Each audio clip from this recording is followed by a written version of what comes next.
In 2017, I was on the show The Hunt for the Zodiac Killer and had the pleasure of meeting and working with Dr. Ryan Garlick, a computer science and engineering professor from the University of North Texas. I previously knew him through his Zodiac-related work and research. He once challenged his students to solve Zodiac's ciphers and offered an automatic A to whoever could solve the then unsolved Z13 cipher. He also wrote a paper called How to Know That You Haven't Solved the Zodiac 340 Cipher, which outlines a lot of common problems with Z340 solutions proposed over the years.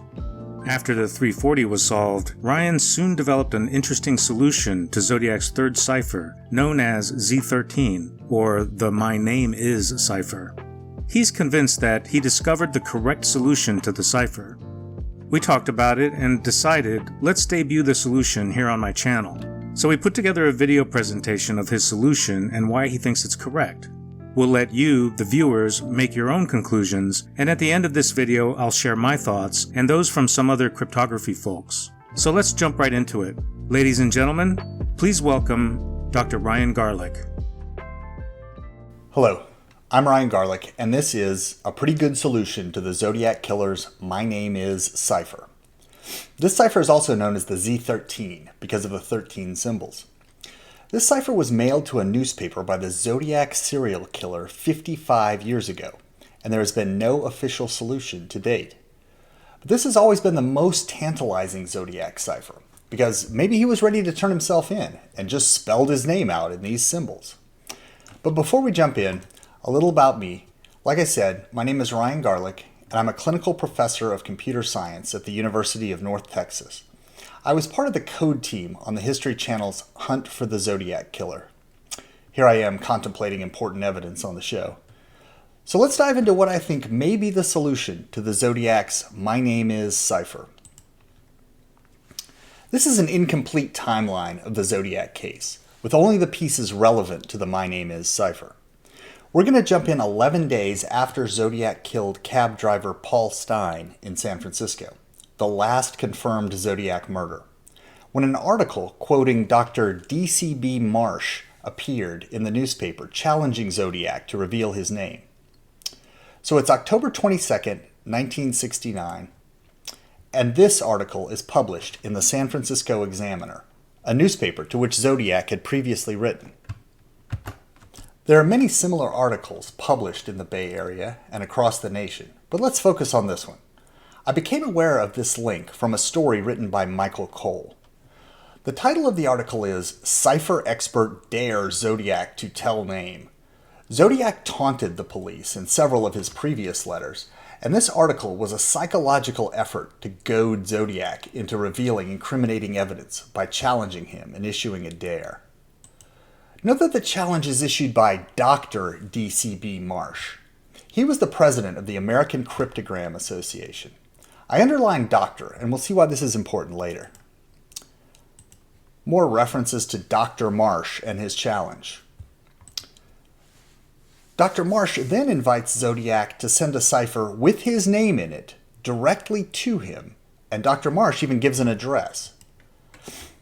Dr. Marsh then tells the Examiner that the first code, meaning the 408 cipher that was sent 3 months earlier by Zodiac and quickly solved, was complicated, but never revealed Zodiac's name as promised. Let's go back to the timeline. About 2 weeks later, Zodiac mails the infamous 340 cipher, which was solved in 2020. Now it's 2 weeks later in November of 1969, and the San Francisco Chronicle receives this cipher along with a card. The cipher is known as the Z340, or just the 340 because it has 340 characters. This cipher is a 17 by 20 grid of symbols that resisted decoding for 51 years until Dave Aranchak, Sam Blake, and Jarl Van Eyck solved it and gave us this key. The solution was like the 408 cipher before it, in that each symbol stood for an English letter. This is called a substitution cipher. There are more than 26 symbols, so more than one symbol is used to represent some letters. This also made it harder to solve. For each symbol in the cipher, we find it in this table and substitute the green English letter for each occurrence of that symbol. Then, If we move some things around and make a few corrections, we get a message from Zodiac. Dave Aranchak has put out some great videos on this solution, but for our purposes here, having this key is going to be very important. So keep in mind that we now know the letters associated with each symbol in the 340 cipher. Let's go back to the timeline. Over the next few months, several more articles appear in the newspaper, with Dr. Marsh again challenging Zodiac. Now we're around the start of 1970, and more articles mention Dr. Marsh and his challenge to Zodiac to reveal his name. It's important to know that Zodiac was writing to several newspapers, and there was sort of a running conversation happening between Zodiac and the newspapers while Zodiac was terrorizing the Bay Area. Note the intentional tone of the article. Cryptogram expert belittles Zodiac code. The communications from Zodiac indicated his desire to be in control and let the police know that he was so smart and they were so dumb. But here, Dr. Marsh turns the tables and tells Zodiac, "I'm smarter than you, and I will break any cipher you send with your name in it." This was an effort again to goad Zodiac and hopefully have him slip up and incriminate himself through his writings to the newspapers. Again, it's Dr. Marsh. Stay with me on this for all the doctor underlines. And another mentioned that although Zodiac had promised that the first cipher would reveal his name, it did not. Although it would be another 50 years after this article was printed until the 340 cipher was solved, the 340 did not reveal his name either. Similar articles in the Vallejo Times-Herald and the Golden Daily Transcript. We know Zodiac closely follows the news. In fact, Zodiac had previously written to the Vallejo Times-Herald. It would have been nearly impossible for Zodiac to miss Dr. Marsh's challenge. These are just a few examples. Dr. Marsh was quoted in multiple articles in the San Francisco Examiner, the Los Angeles Times, and several others. As we'll see on the next slide, Zodiac follows his press. So as I mentioned, Zodiac almost certainly saw Dr. Marsh's challenge. And these are just a few examples of Zodiac letters where he communicates with newspapers and demands that his cipher be printed. Later, he even specifies that the cipher should be on the front page. And then he writes to the LA Times because they don't bury him on the back page like some of the others. Zodiac is closely following the newspapers and even wants to specify the placement of articles about him. He even calls out the portion of his bus bomb letter that needs to appear in the paper. Zodiac is now providing editorial direction to the newspapers and would sometimes include threats to kill more people unless he was published. Okay, back to the timeline. So let's fast forward a few months and Zodiac mails the "My Name Is" cipher. On April 20th, 1970, Zodiac mails the 13-character cipher. This letter also came with a second diagram of a bomb that Zodiac had supposedly built for taking out a school bus from the side of the road. Let's just keep in mind that Zodiac had bombs on his mind at this point in time. This cipher was originally written off as being too short for analysis. The length of this cipher is smaller than the unicity distance, meaning that we need more cipher symbols in order to determine what they mean. If I said my name is triangle, diamond, circle, square, that could mean Ryan, but it could really represent almost anything else. And without more contextual information, we would never know the solution. But I think, based on Zodiac's relative sophistication in creating ciphers, that he knew this. I think Zodiac knew this was too short to solve by itself, and he gave us a very important clue. When we look at more of this letter, Zodiac seemed to be telling us that we need to solve the previous cipher, the 340, first. He says, "By the way, have you cracked the last cipher I sent you?" The last cipher he sent us was the 340. And 50 years later, we got that key. I think the "My Name Is" cipher is too short by itself, but now we have the key that Zodiac suggested we need.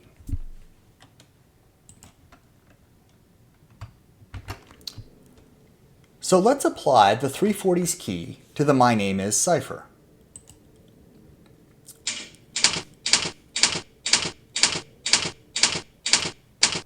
When we fill in the English letter from the key for each associated symbol, we get this. There's no guesswork here. I'm just using the 340 key and filling in the letters. Notice that it ends in EDO. There are very few English words that end in EDO, but there are a few. But what about these symbols? They're not present in any of the previous ciphers, so they aren't in the 340 key. We have the 8 in a circle, or the Taurus symbol in a circle, and the upside down Aries symbol, or upside down T. Since these are new symbols, we need to figure out what they represent. There are 676 possibilities for picking these two letters, and I selected a T for the first one and a P for the second. So let's fill those in.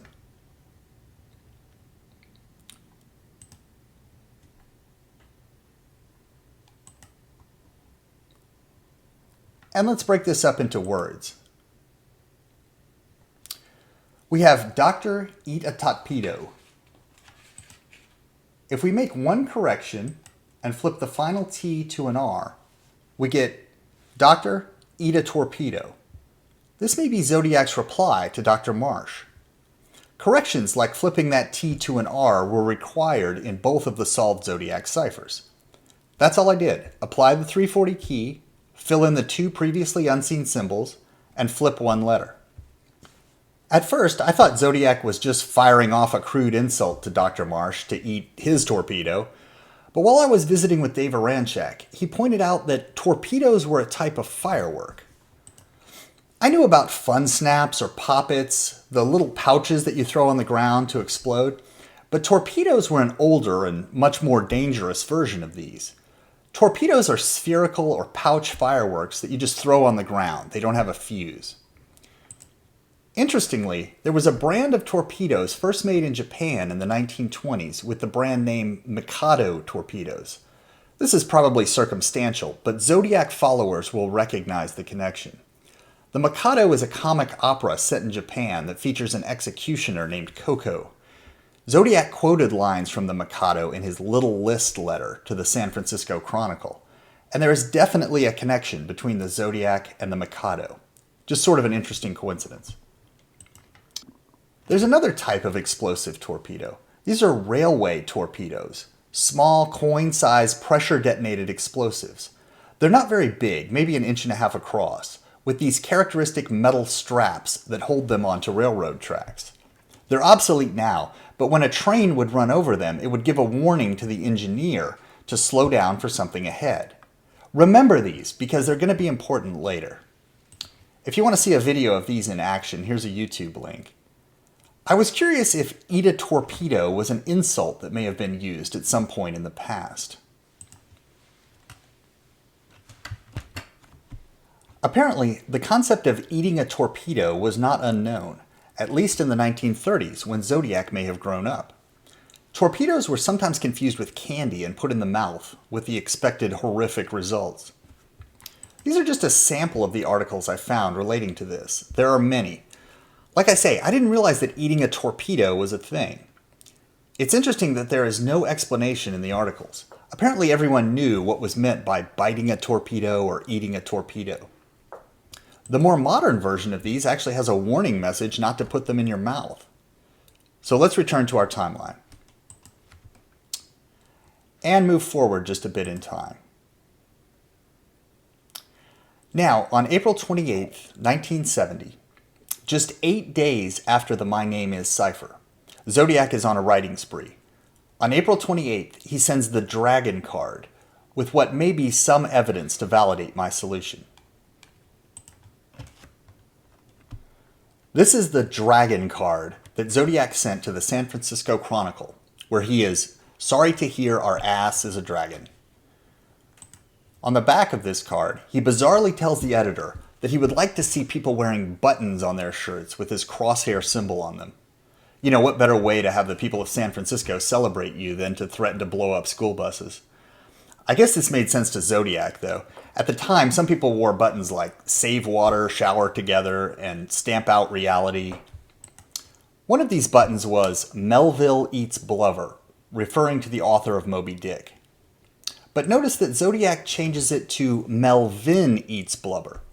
Zodiac was making a swipe at Melvin Belli, the attorney that Zodiac wrote to right before the "My Name Is" letter. Notice also that Zodiac says Melvin's button would be a nasty one. Zodiac reminds us that eating blubber is an insult. And he mentions blasts and bombs, likely referring to the bus bomb diagram that he sent with the "My Name Is" letter 8 days before. So 8 days after Dr. Eat a Torpedo, Zodiac has blasts and weird eating-related insults on his mind. I think this goes to Zodiac's mindset and the correctness of my solution. Zodiac is telling Dr. Marsh to eat a torpedo, and 8 days later he's telling Melvin Belli to eat blubber. This is another interesting piece of the puzzle, but it isn't even close to the next one. Let's go back to the timeline. Now we have a break in the timeline, and let's jump ahead to early 1991, when some very interesting evidence was uncovered in a search warrant. What I'm going to show you now is why I conclusively think Dr. Eat a Torpedo is the correct solution. This is the first reveal of evidence linking a Zodiac suspect to a cipher. I've held back on releasing this for 4 years due to talks with a few documentary production companies. I think only about 5 or 6 people have seen this cipher connection before now. Here we go. In 1991, a search warrant was executed on Arthur Lee Allen's house in Vallejo, California. Arthur Lee Allen has been the main suspect in the Zodiac case since the 60s, and Arthur Lee Allen had explosive torpedoes in his house. This is an itemized list of the things that were seized during the search warrant. He also had pipe bombs, primer cord, and fuses. Dr. Eat a Torpedo just seemed like a general insult to Dr. Marsh until I was discussing it with Trey Borzilieri. Trey pointed me to this list of things seized from Arthur Lee Allen. This is the first potential link from a cipher to a suspect. Zodiac may not have even considered this incriminating at the time, but he might have been looking at these on his shelf when he created the cipher.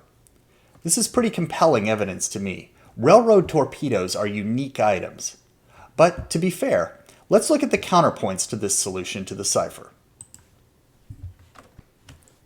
Finding torpedoes in the main suspect's house was the evidence that pushed me over the edge of believing this was the correct solution. But let's look at some questions that remain. The first counterpoint is that the "My Name Is" cipher is too short for meaningful analysis. This is true. But I would argue that the cipher is too short by itself. I think Zodiac knew it was too short by itself based on his relative sophistication with cipher creation. He basically told us that we had to have the solution to the 340 to solve this short cipher by including the hint about, "Have you cracked the last cipher I sent you?" We can catch Zodiac and beat it out of him or find his notes or something definitive like that. But otherwise, I think we have 2 alternatives. We can use the circumstantial and contextual clues that we have, including the 340 key, or we will never know the solution absent a confession. Even using the 340 key, I can't prove this solution is correct. I'm not saying this is it and I will fight anyone who disagrees. I'm just saying there is a lot of circumstantial evidence behind this solution. My assertion is that this is the most compelling solution to the "My Name Is" cipher to date. Without Zodiac's notes, since the cipher is so short, we have to follow contextual clues or else we'll never know what it says. Clues like using the 340 key, recognizing that Zodiac told Melvin Belli to eat blubber and Dr. Marsh to eat a torpedo within 8 days of each other. But give me through the slide after this one to explain the compelling claim. But it is true. There is not a mathematical way to score one solution over another when we don't know how Zodiac encoded this short message. Another counterpoint is that even using the 340 key, there are other messages that could be in the "My Name Is" cipher. This is also true. But I can't find any that make sense. Remember, all I did was apply the 340 key, fill in the 2 symbols that were not present in any previous cipher, and make one correction. But given just those constraints, there are 220,376 possible solutions for this cipher. Almost all of them are nonsense like dria o ifo, but there are dream a mom redo and dream a tot redo, Maybe Zodiac was dreaming of redoing his relationship with his mother, or maybe he overcooked some tater tots and wants a do-over, but these just don't make sense in context. I've provided a file of all 220,000 of these potential combinations, trying each letter of the alphabet for the two symbols and then making one correction, if you want to look through this file. This is a word segmentation problem. The first 300 are listed here to give you an idea of what most of these look like. So let's look at a summary of what I mean by a compelling solution. This is a reply to Dr. Marsh's challenge, and it would have been very hard for Zodiac to miss that challenge. Zodiac was writing to the same newspapers in which Dr. Marsh's challenge appeared, and Zodiac followed his press and told us he wanted to be on the front page. This message sounds like Zodiac, insulting people that challenge him. He continuously taunts the police, Melvin Belli, newspapers, the general public, and now Dr. Marsh. This solution uses the 340 key, as Zodiac hinted. By making the My Name Is cipher short, we had to solve the 340 before we could solve the My Name Is cipher. And I think Zodiac knew this based on the length of the cipher. We know that Zodiac was fairly skilled at cipher creation. This solution does not open up nearly unlimited degrees of freedom by allowing anagramming or rearranging letters. It doesn't bring in Morse code or astrology. You don't need the Mayan calendar. You don't need to steal the Declaration of Independence and squirt lemon juice on it. This solution follows the same method that Zodiac used in his other ciphers: substitution of letters for symbols with correction. All I did was use the 340 key, as Zodiac hinted, fill in two unknown symbols, and apply one correction. Using a different method through anagramming, bringing in lookup tables or binary codes or something like that isn't a fair comparison, and it's not how Zodiac made his solved ciphers. I'm not making this cipher say what I want it to say through some arbitrary method. I'm using the known Zodiac code-making methods to read what I think the cipher says. There are many potential solutions to this cipher floating around. In my opinion, almost all of them are someone with a favorite suspect who starts with the suspect's name and then tries to jam that name into the cipher through whatever means necessary. I can make my name fit if I try hard enough. There are many combinations of Mr. Ryan Garlick, Dr. Ryan Garlick, Ryan G did it, name is Ryan G, it's me Ryan G, and so on. I can find one that works, but that's not how this should work. We don't get to start with a name and mash the cipher around until it fits. I didn't make the Allen torpedo connection until Trey Borzilieri found the inventory list from the search warrant of Arthur Lee Allen's home. The solved Zodiac ciphers unfortunately did not contain a name, social security number, and home address. Did we really think Zodiac was going to put his name in the cipher, even though he didn't do it in any of the previously solved ciphers? He tells us as much in the solution to the earlier 408 cipher. I will not give you my name. Notice also how many corrections or flipped letters there were in the solution to the 408. This is very similar to the correction in my solution to the My Name Is cipher, with torpedo changed to torpedo. Again, in my opinion, there is no way Zodiac is going to put his name in a cipher. This is completely unrealistic. If Zodiac wanted to surrender, he would have. Other solutions that do all sorts of gymnastics to force a suspect's name into the cipher are, in my opinion, incorrect.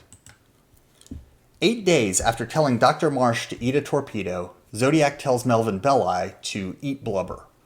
Zodiac had blasts and eating-related insults on his mind. And Arthur Lee Allen, the primary suspect in the Zodiac case, had torpedoes in his house. So I am presenting this for peer review and discussion. I'm walking into the critics' lair full Monty here, no fig leaf.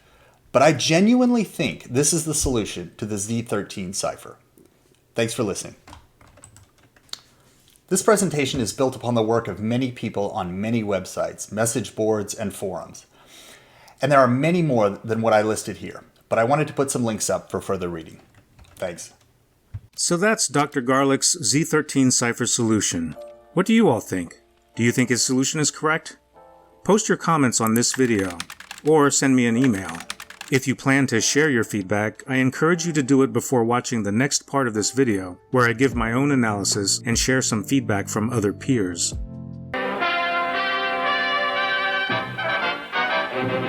Okay, I think he makes a pretty good case for his solution. It's very clean and logical. It's compelling that the Z340's key can be reused to produce a readable solution, and he gives other compelling circumstantial evidence to support his solution. By contrast, many other Z13 solutions wander all over the place and don't make a lot of sense. But do I believe that he found the correct solution? I hope he did, but I have some doubts. While there's a chance it's correct, it's still hard to prove his case even with his long list of circumstantial evidence. Why? It's because Z13 is so short. I know I sound like a broken record because I've said that so many times. But even if we treat Z13 as a simple substitution cipher like Z408, thousands of names and phrases can be made from it. Ryan's solution stands out because of the additional evidence which isn't directly related to the cryptogram itself. But do we know that his additional evidence is better than the additional evidence that could be found for the thousands of other solutions? We would have to go through all the other possible solutions and try to dig up all the contextual connections to the case, which is a very tedious task. For instance, one of the names that substitutes perfectly in Z13 is Eddie Resendez. No anagrams or corrections or other manipulations are needed for that name to work as a solution. If we spent a few weeks digging up connections between Eddie Resendez and the Zodiac case, would we have as many as Ryan has for his solution? I have no idea, but we'd have to examine them all to know for sure that one of them isn't hiding a treasure trove of connections to the case. As Ryan demonstrates, Z13 might be a phrase instead of a name. Another phrase that fits is, "So I'm a Satanist." Again, if we stared at it for a few weeks, could we figure out ways to link that phrase to the Zodiac case and produce a list of circumstantial facts that are as compelling as Ryan's? Maybe.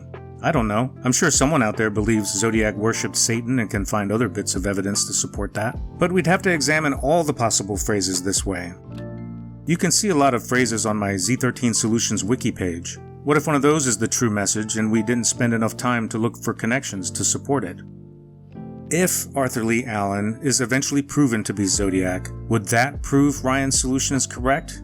Even in that case, I'm still doubtful, unless there was even more direct evidence that Allen designed the solution intentionally. If he was alive, maybe he'd say, "Wow, that's a clever answer, I should have done that one instead of the one I really did." But if he said, "Yep, that's it, well done," that would obviously go a long way to eliminate my doubts. The reason I think this is because I've come across so many other Z13 solutions that implicate Arthur Lee Allen. Even if he's Zodiac, they can't all be right. Maybe none of them are. I'm not the damn Zodiac. Ryan's solution is unique because it uses the known Z340 key. Does that make it automatically better than all those other possibilities? I don't think so. It's subjective. It's certainly interesting that the Z340 key can produce a partial solution for Z13 that becomes readable, but it turns out we can also make different readable messages by applying the key from Zodiac's first cipher, Z408. If we plug in the substitutions, we get this.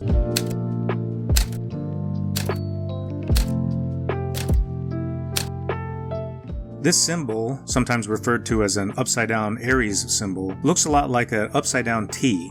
Well, from the 408's key, we can take the upside-down T, which stands for R. Then, let's make the argument that these circled 8 symbols are just nulls or placeholders. So when we get rid of them, we get this phrase. Weed Shrew H.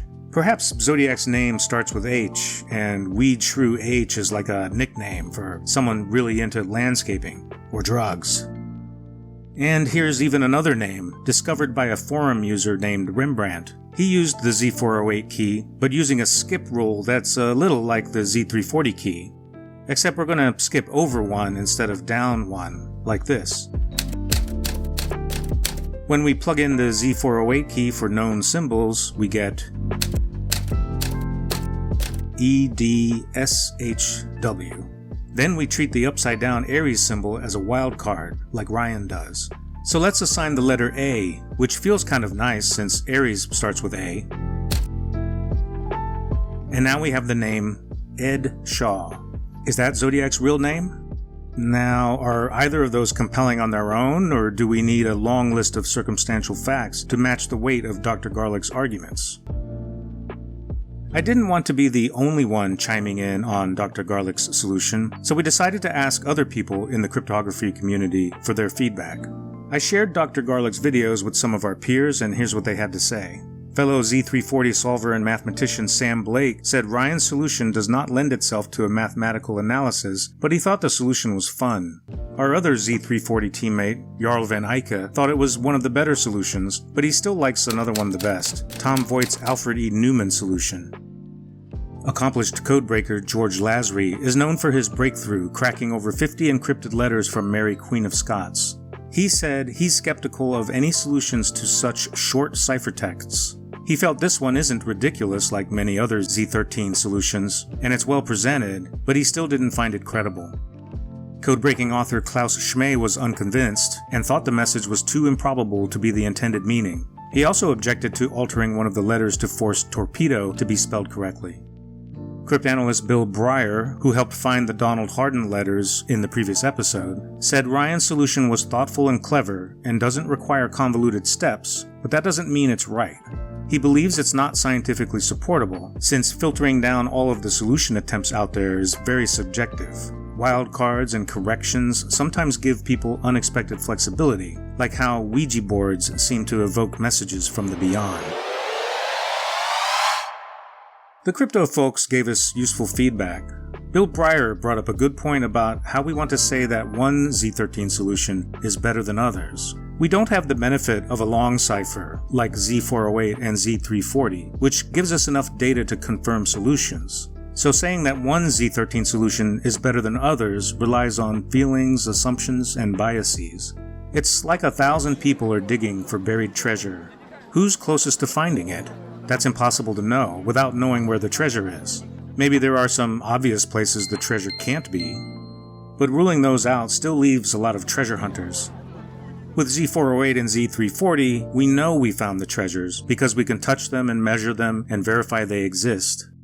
We might not ever have that with Z13 and Z32 because we can't test those solutions, at least for now. But let's keep hunting. We still won't know what we might find along the way, and we'll never find any treasure if we stop looking for it. What do you all think of Dr. Garlick's solution? Please leave your comments on the video or email me at duranchek@gmail.com. I'll relay your feedback to him. I'm sure he will appreciate your input. And also, is there a solution out there that you want to see a video about? Let me know about it. Put it in the comments or shoot me an email. Bye for now, and thanks so much for watching and for all of your support.